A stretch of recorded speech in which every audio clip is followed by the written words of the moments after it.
Wilson to introduce our program. Welcome. Thank you, Mr. President. What an honor it is to be able to introduce the first program of 2019 at Rotary, Phoenix Rotary 100. You all are going to be amazed at about what you hear. We have two separate sections. We've got the experienced Rotarians talking about a project that we have actually been involved in over the last 15 years in one way or another, but we're in a big way now, and that's the MicroCredit program. Some of you will know that Muhammad Yunus made this popular about 25 years ago when he gave a $27 loan to a Bangladeshi woman who then built her program, built her business, and hired people. MicroCredit. And what we're doing in Sonora. You'll be amazed about what you hear. And to present that, Matt and Ralph, our own members, working through the International Outreach Committee, can bring that information to you. Ralph and I have been working together with two other people, Ruth Rimmer and Fred Goldman, on our microcredit program. So what I want to do is give you a brief update on what's going on. So just to start out with, I'll just point out to you, first of all, what is microcredit? So just in your minds, it's just very small loans, small hundreds of dollar loans to individual entrepreneurs who actually have no access to any other form of capital. So that's what a microcredit program is. In terms of Rotary, as Craig pointed out, Rotary has been involved in sponsoring microcredit programs around the world for many years. In particular in Arizona, Terry Lubson was a Rotarian in the Santan Club who is the champion of two microcredit programs operating in Hermosillo, Sonora, Mexico. About a year or so ago, Terry had personal problems. The Santan Club had problems, and the Santan Club basically has gone out of existence. So Abe Fader, who is a district ad hoc microcredit committee chairperson, took it upon himself to make sure that these programs, which have been running extremely successfully, that they could continue. So he solicited other clubs to try to pick up these programs, own them, sponsor them, do what's required to maintain them successfully. He made this news to Craig Wilson. Craig brought it to the International Outreach Committee. The International Outreach Committee decided that I would volunteer to to do some due diligence and find out what it's all about. So I did that, and I'll give you some details here in a few minutes. So I did that, brought it back to the International Outreach Committee, who said, yeah, we should pick up one of these, we should own one of these and make sure it's successful. It's a good thing for our club. Then I took that message to our board of directors, and they approved our sponsorship of one of these programs. And then since then, Ralph and I and Fred and Ruth, we have visited Hermosillo. We work together with the Hermosillo Petit Rotary Club in Hermosillo. We have attended their meetings. We visited with them. We have visited with some of the borrowers in the program, which is very interesting and very fun, actually, and have followed up on our duties in terms of overseeing that particular program. Okay, so basically, as I mentioned, who's working these programs? The host club is the Petite Club in Hermosillo. Participant club, remember there's two programs down there. We own one of the programs, which was funded to the tune of $105,000 several years ago. The Mesa West Rotary Club now owns the other program down there, which was funded at around $85,000. The way this all works, there's no way the Rotarians could go out and find borrowers and vet them and, and then administer the program and do all of that. So what we have is a partnership with a Mexican financial firm whose name is FINREG, Financiera Regional, and they basically do all of the grunt work. And what our job then is to oversee everything, making sure it's all on the up and up, and making sure that it continues with the objective here of these programs being permanent. They don't ever stop. So today's buzzword is sustainable. If we look in Sonora, there's actually 3 now programs going on, the 2 I mentioned in Hermosillo, and one that just got started up in Nogales. And that one, the local club is Tempe South for that one, and that's Abe Feeder's home club. The dots on there are the red dots that don't have circles on them. Those are places where our partner, FINREG, has facilities and operations. So those are, if you want to think of it that way, those are candidates for future additional microcredit programs, candidate locations. Just to wind up a little bit, why do you do things like microcredit?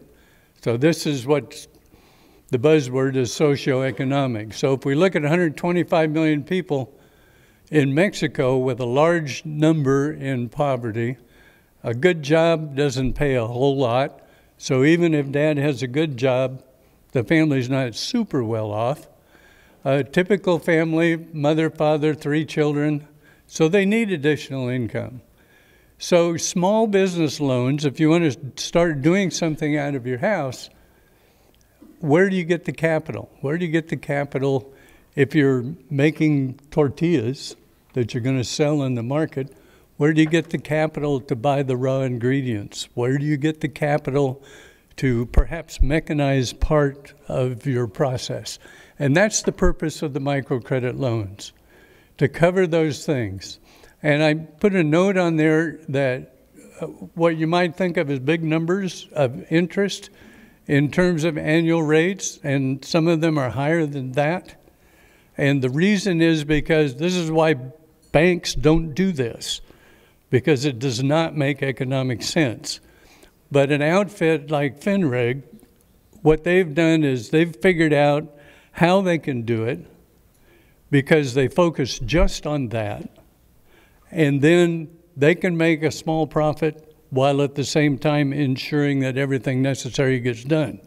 And then our job is to follow up with them, make sure it's going the way that we think makes sense from the Rotary viewpoint.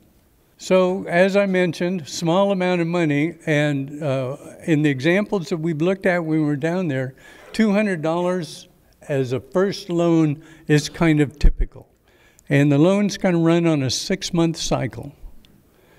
And then, assuming that it's reasonably successful, what typically happens is, okay, they succeeded that 6 months, so for the next 6 months, they'd like to be a little bigger, create a little more volume, grow their business a little bit. So the next 6-month cycle, they might need $300 to stock their inventory or whatever it is they need. And we looked at several examples down there where people have actually gone through 6 or 8 6-month cycles, steadily growing.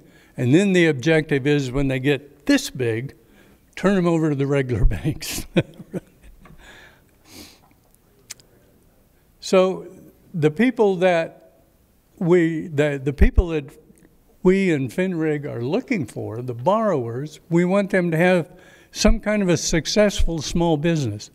Now don't think of this as a storefront. Think of this as a lady baking cookies in her kitchen. Think of it as a lady with a sign out front that does manicures and sells nail polish. Okay, those kind of things are the things that get started. So in general, they won't have any collateral. It's pretty much service business kind of things, and no access to credit. So that's why they do the microcredit path. So how does it work? So the people get their loans. The professional microcredit firm, that's FinReg, all right? They go find the people come to them, they vet them. Another important part of the agreement in the relationship with FinReg is that they also have to educate the borrowers. So when they sign up a borrower, they are also obligated to give that borrower several hours of instructions in pretty much basic business principles. So it's not accounting 101, it's accounting 099 maybe, something like that. The borrowers then are placed in a group. So they'll be from 4 to 12 borrowers who are in a group, and they are each responsible for the whole group. So this is a little social pressure, peer pressure, and it makes them help each other, and it also makes it so that there is very, very little failure on repaying these loans. So when it says all members of the group are responsible for the total group's financial performance. Now, if you're hot on numbers, the basic interest rate is 4.5% per month, which is 52% per year, 54%, somewhere in that. As you can see, that's quite expensive. That's what's required to cover all of these administrative costs. And if you do a little research, which I had to do, you'll find, if you look at microcredit programs around the world historically and to date, and there are a lot of very successful ones, this rate is kind of in the middle. It's not super high, and it's not super low. It's kind of typical. So we all, when we look through all of this and everything, it makes you choke a little bit, but it works. Okay, so why does it work? Well, there's a lot of incentive for people to do this. You go visit the neighborhoods and you just walk down the street and you can see the incentive. That's not very difficult. All right, so even though dad has a reasonable job, they still need more income. So they want to try to do something else, something additional. Then when they hook up with the group, then they get the support from the group mutual support. And that helps a whole lot. That keeps people going. And the education and support and help when needed from FinReg is also a key part of making it successful. So what happens is that their loan and then the income that they get from the business based on that loan, they can, in some cases, double their personal family income, which is pretty cool. And here's some more numbers for you. The Hermosillo program, the one at the top, GG1419570, that's ours. Okay, Rotary 100 in partnership with Hermosillo Petit owns that program. So historically, Rotary has put in $105,000. That program has loaned out a little over $850,000. So this is the turnover that I mentioned before. So in a few years, you can see that this program, one of the ways you can define its success is that it's turned over $100,000 8 times in terms of really useful loans. And if you worry about, okay, well, how good are the loans? The default rate is typically 1% to 2%, if that. So the success rate on the loans is 97, 98%.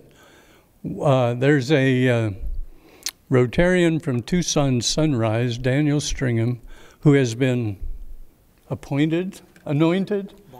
Volunteered. He volunteered and has been anointed by Rotary International to do an audit, which hasn't been done for 2 or 3 years. And we've had several meetings, and we go through discussions and books, and not formal books, but financial discussions as well as others with FinReg. And I think Ralph would agree with me, we're pretty comfortable that everything is running on the up and up. But Daniel is going to do a formal financial audit of FinReg in terms of the Rotary money interest in it. And he's also going to do what I call an operational audit. So he'll go interview some of the borrowers and make sure he'll randomly select them so he can make sure that they're all being treated properly, that it's all running according to the rules and so on. And that will happen after the end of the Mexican tax year, which we think is March or April coming up. Here's some numbers that just give you an example of success. And this particular lady made quilts and blankets and then sold them actually in 2 places. One is in a regular weekend market, that's very common there. And the other is at special events. So if there's a big soccer match or something, she would go outside of the arena and sell them there. And essentially, she needed to borrow the money to get the raw materials to make the quilts and blankets, worked on them, made them all, and essentially doubled their family income. Her husband worked as in the furniture store as a helper / salesman, so he did have a little commission, a little variability in his income. But still, his income in the 6,000 to 9,000 peso range at 20 pesos per dollar is not a lot. So a few $100s a month. So when she doubled that up, it really, really helps. And that's what we're aiming for. So we asked, when we were down there, we asked them, well, what do you do with the money you make in your business? Well, some interesting answers. My children are able to go to school. So some of these things we take for granted. My home living conditions are improved. We eat healthy foods. And my family can stay together in Mexico, which is a very important thing. And this gives us hope and confidence for the future of our family. So personal growth in terms of pride and dignity always counts. All right, so here's a quick summary. MicroCredit is a very effective anti-poverty intervention. You can never do enough, but this is good. Our global grant project has had high impact. It's sustainable.